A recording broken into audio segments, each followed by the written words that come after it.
Assalamualaikum warahmatullahi wabarakatuh. Alhamdulillah, alhamdulillahi rabbil alamin. Arsala rasulahu bil huda wa dinil haq lidun ala dini kulli wa kafa billahi syahida. Ashhadu an la ilaha illallah wahdahu la syarikalah wa asyhadu anna Muhammadan abduhu wa rasuluh. Allahumma shalli ala Muhammad wa ala ali Muhammad amma ba'du. Alhamdulillah, puji syukur kita panjatkan kepada Allah Subhanahu wa taala atas limpahan rahmat nikmat. Pada kesempatan ini kami bisa menemui saudara-saudara sekalian akan menyampaikan terkait dengan puasa.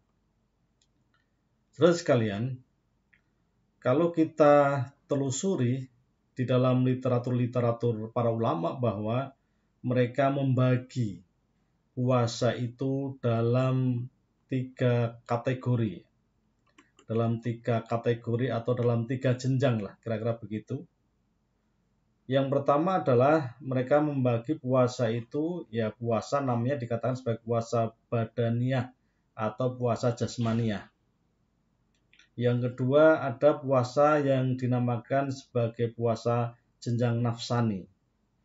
Yang ketiga adalah puasa yang dinamakan sebagai puasa jenjang robbani atau ruhani. Mari kita pelajari, kita telusuri beberapa hal yang terkait dengan itu. Yang pertama bahwa puasa badani atau puasa jasmani. Jadi orang yang menjalankan puasa ini adalah orang yang mereka menjalankan puasa sebagaimana yang disebutkan dalam literatur fikih.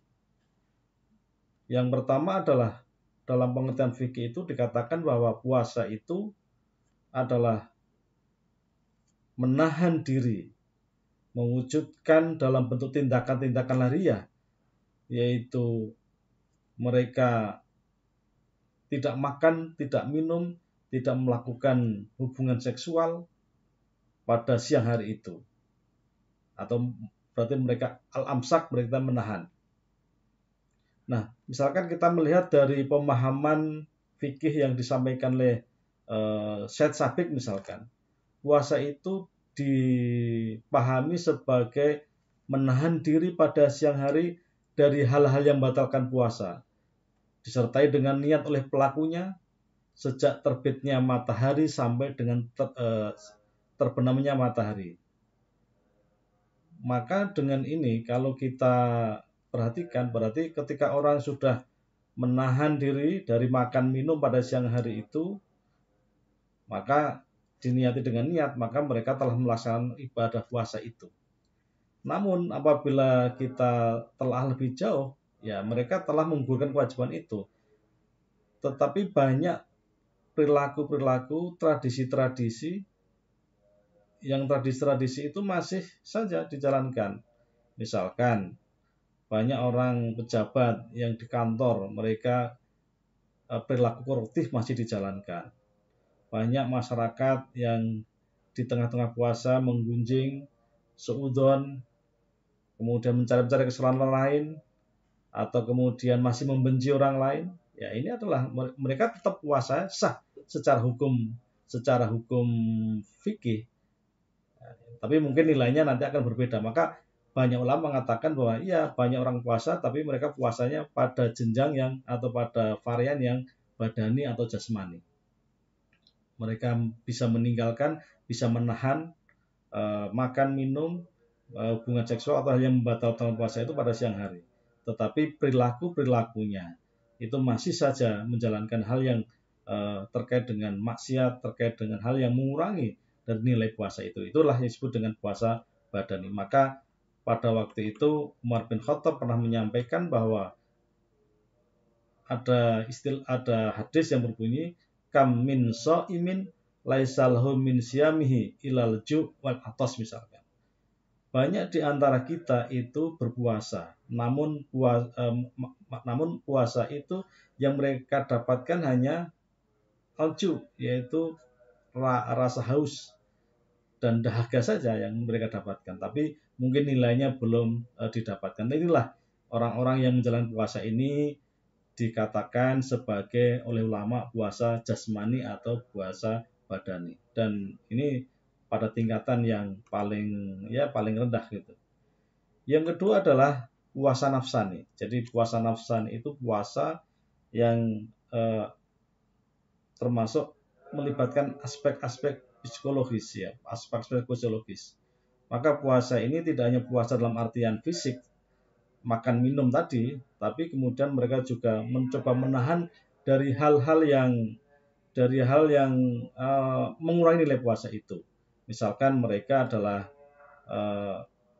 meninggalkan perbuatan yang tadi saya sebutkan, suudzon, membenci, mencari-cari kesalahan dan sebagainya.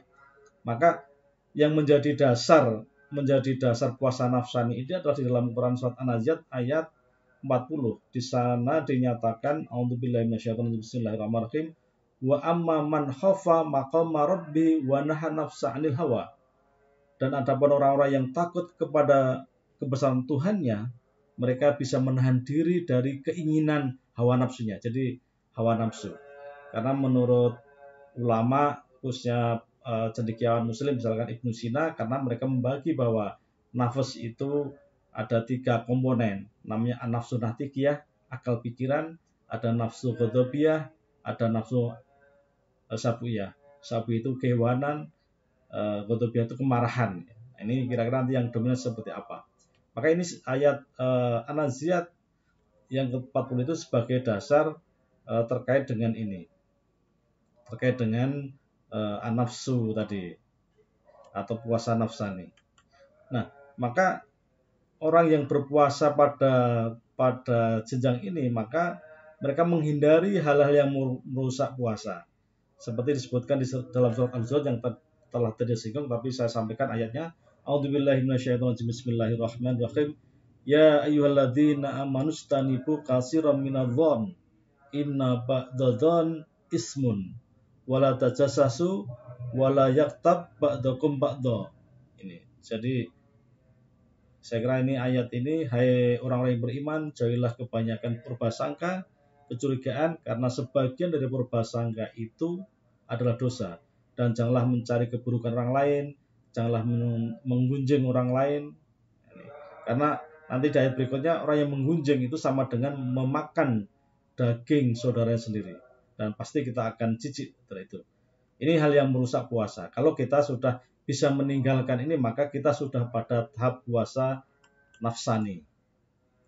Yang kemudian kita tidak boleh bertengkar ya, tidak boleh bertengkar. Maka di dalam beberapa ayat kita temukan innamal mu'minuna ikhwatun ya. Jadi innamal mu'minuna ikhwatun fa aslihu baina akhwaikum wattaqullaha la'allakum turhamun. Jadi semua orang ini adalah pada dasarnya sesungguhnya orang-orang beriman itu ikhwatun, saudara. Oleh karena itu kita di antara kita itu 2 saudara yang tidak boleh bertengkar. Maka agar kita mendapatkan rahmat Allah, maka kita tidak boleh bertengkar. Maka orang yang tidak bertengkar, mereka yang selalu mendamaikan, maka itulah sudah memasuki pada jenjang puasa nafsani. Maka di dalam hadis juga disampaikan oleh hadis Rasulullah yang artinya bahwa barang siapa yang tidak meninggalkan perkataan kotor dan perbuatan kotor, maka Allah tidak punya kepentingan apa-apa. Meski orang itu meninggalkan minum, meninggalkan makan, meninggalkan jima, atau yang dimaksudkan adalah puasa. Jadi orang yang selalu berkata-kata kotor, mereka yang hal yang tidak baik itu, maka dikatakan bahwa Allah tidak punya kepentingan terhadap orang-orang yang mereka berpuasa itu. Jadi ini adalah bagian juga yang terpenting. Ini puasa nafsani. Nah, lalu bagaimana kita agar puasa kita bisa masuki pada puasa jenjang nafsani, yaitu kita tidak boleh berburuk sangka, tidak boleh menghina, bahkan tidak boleh mengolok-olok dan sebagainya. Jadi ini harus kita hindari. Nah, bagaimana kita kemudian agar kita pada jenjang berikutnya puasa robani atau rohani. Nah, puasa robani atau puasa robbani atau rohani itu adalah, kalau kita lihat beberapa ayat di dalam Quran surat Al-Bayyinah, di sana jelas sekali ada kriteria orang yang pada puasa rohani ini adalah puasa yang didasarkan pada iyyaka na'budu wa iyyaka nasta'in. Jadi hanya kepadamu lah kami menyembah dan hanya kepadamu lah kami minta pertolongan. Jadi dalam surah Al-Fatihah itu menghilami dari adanya puasa rohani, puasa rohani. Jadi totalitas dalam puasa itu mereka meninggalkan makan dan minum, meninggalkan perbuatan yang membatalkan tadi. Kemudian mereka juga sudah masuk pada puasa nafsani, mereka tidak mengunjing, tidak ngerasani, tidak mengolok-olok dan sebagainya. Kemudian di dalam puasa mereka adalah betul-betul mukhlisina lahuddin, mereka ikhlas karena agama. Kemudian hanya kepada Allah mereka minta pertolongan, hanya kepada Allah mereka beribadah. Jadi tidak ada kepentingan lain. Nah, inilah yang kemudian pada suatu waktu, ini yang dikatakan oleh Allah dalam surat Lailatul Qadar. Jadi nanti puasa robbani itulah ditandai dengan orang mendapatkan Lailatul Qadar. Inna anzalnahu fi Lailatul Qadar. Jadi sebagai surat Al-Qadar itu, disitulah kemudian maka ada istilah rohani itu adalah ketika malaikat ruh yang membawa kebaikan, ya Ruhul Amin, yang kemudian mereka membawa takdir dan sebagainya itu, kalau dia digambarkan dalam surat Al-Qadar itu, maka itulah sesungguhnya orang puasa robbani. Mereka puasa robbani itulah yang kemudian dikatakan di dalam Quran surat Al-Baqarah 83 yang sudah populer itu, la'allakum tattaqun.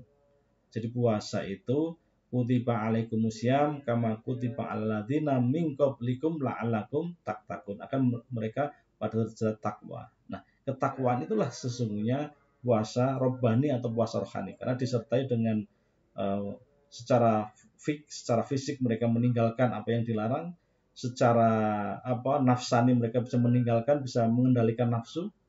Kemudian yang ketiga adalah mereka dalam beribadah itu punya kepasrahan, totalitas, semua dikembalikan kepada Tuhan, menjalankan dengan ikhlas.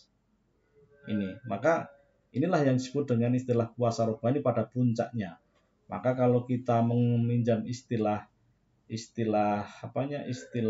dalam Al-Quran adalah sebagai al-insan al-kamil. Maka ketika Allah menyebut manusia itu dalam beberapa varian, misalkan Allah menyebut manusia itu dengan istilah basyariah, berarti kita sama antara basyariah itu berarti kita sebagai manusia tapi juga sekaligus sebagai hewan. Ada al-insan sebagai manusia, mereka memiliki agama.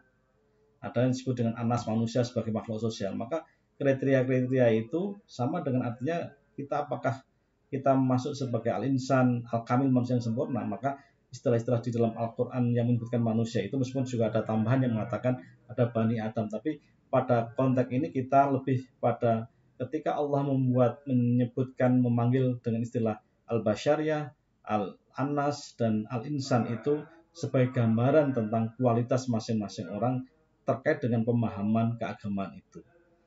Maka Ibnu Sina tadi sudah saya sampaikan bahwa ketika orang yang jiwa tadi, manusia itu kan dibekali oleh 3 kekuatan, namanya an-nafsu natikiyah, akal pikiran, kemudian an-nafsu ghadabiyah, kemarahan, an-nafsu sabuiyah, ini adalah kehewanan.